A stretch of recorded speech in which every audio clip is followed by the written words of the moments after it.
Historický región v najvýchodnejšej časti Slovenska, Zemplín, patrí medzi tie, ktoré mnohí ľudia nepoznajú. A pritom naozaj je čo ukazovať. Jedinečnosť tohto územia predstavuje napríklad prelínanie duchovných tradícií kresťanského západu a východu.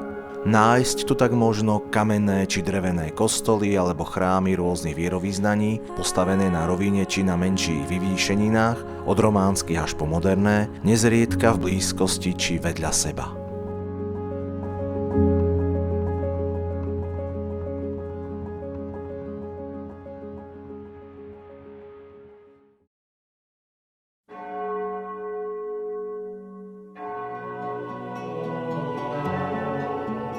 Zvyšky kamennej rotundy s kruhovou loďou a podkovovitou apsidou sa nachádzajú v areáli Zemplínskeho múzea v Michalovciach. Stavba dokladá udomácňovanie kresťanstva v tomto regióne.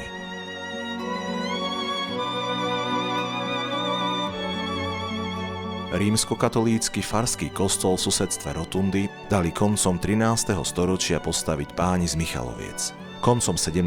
storočia bol poškodený a vypálený, v 18. storočí ho obnovili.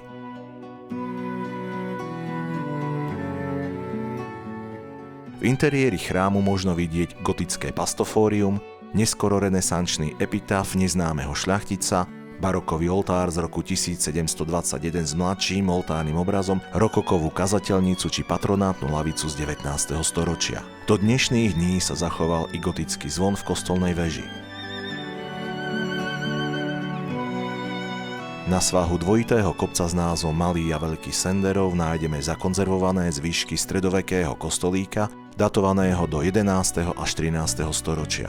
Miesto, odkiaľ sa ponúka nádherný výhľad na Zemplínsku šíravu a časť južného Zemplína, je dnes označené masívnym dreveným krížom. Pôvodne románsky kostol zo začiatku 13. storočia v obci Svetuše dnes patrí reformovanej kresťanskej cirkvi. Nájdete ho tiež na jednej zo slovenských poštových známok. Premonštrátsky kláštor obci Leles, okrese Trebišov, bol založený koncom 12. storočia a patrí medzi najstaršie na území Zemplína. V Pozdyšovciach v okrese Michalovce stojí kostol evanjelickej cirkvi augsburského vyznania. Podľa najnovších výskumov bol vybudovaný v 13. storočí v románskom slohu ako katolícky, časom ho prestavali v duchu gotiky, upravovali ho i neskôr, najmä po veľkom požiari v roku 1762. Vo vnútri možno vidieť barokový oltár s kazateľnicou, krstiteľnicu, orgán či epitafy z 18. storočia. Údajne sa tu v polovici 17. storočia zastavil aj učiteľ národov Jan Amos Komenský pri svojej ceste do Šárošpataku. Jednu z dominant obce Budkovce predstavuje zachovaný kostol Svätej Trojice, vybudovaný začiatkom 14. storočia v ranogotickom slohu. V kostole zaujmú predovšetkým zachované gotické prvky či mohutný neogotický oltár, pod svätyňou sa zas nachádzajú dve šľachtické krypty.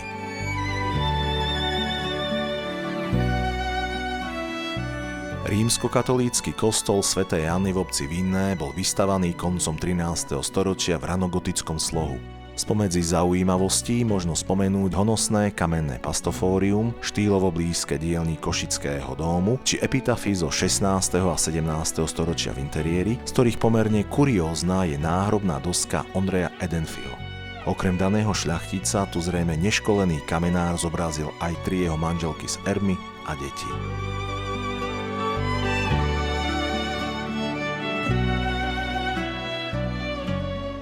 Grécko-katolícky chrám na nebo vstúpenia Pána v Lesnom patrí medzi najstaršie sakrálne stavby na Zemplíne. Pri novodobom archeologickom výskume tu objavili, okrem iného i kostnicu, ktorá predstavuje raritu v tomto regióne. Interiéry zaujme stredoveká kamenná krstiteľnica či ikonostas. V podstrešnom priestore boli tiež objavené zvyšky nástenných malieb. Pochádzajú z 2 rozličných období. Tie na severnej a južnej strane boli vyhotovené v 17.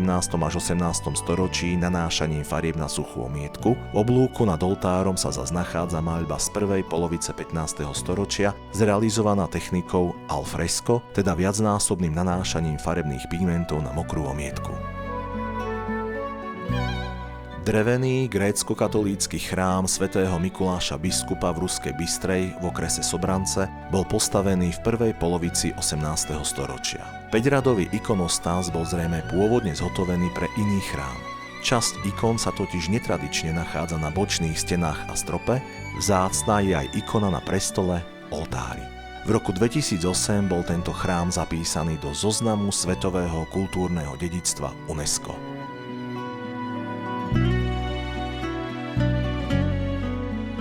Medzi menšie drevené sakrálne stavby možno zaradiť grécko-katolícky chrám svätého Michala Archaniela v Inovciach z prvej polovice 19.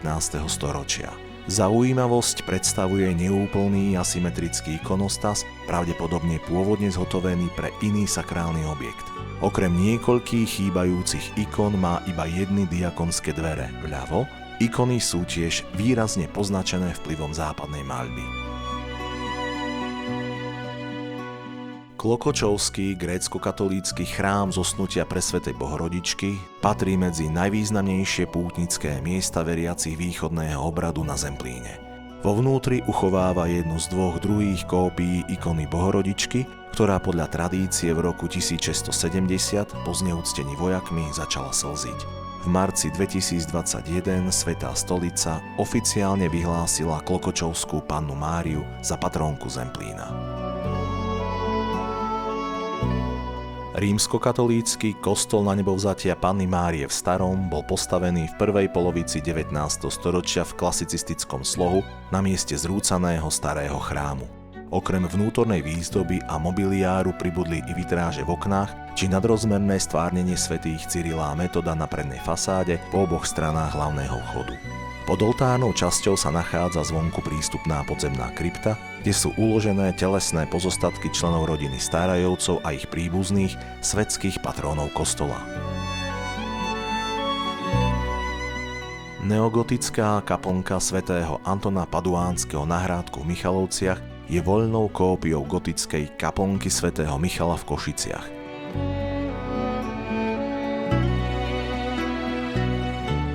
Grécko-katolícky chrám Zoslania svätého Ducha v Michalovciach má od mája 2012 štatút Baziliky Minor. Je súčasťou komplexu kláštora grécko-katolíckych redemptoristov. V druhej polovici 80. rokov 20. storočia pribudli v interiéri nástenné ikony v nadživotnej veľkosti. Do bočného oltára boli tiež v nedávnej minulosti slávnostne uložené relikvie blahoslaveného redemptoristu Metoda Dominika Trčku.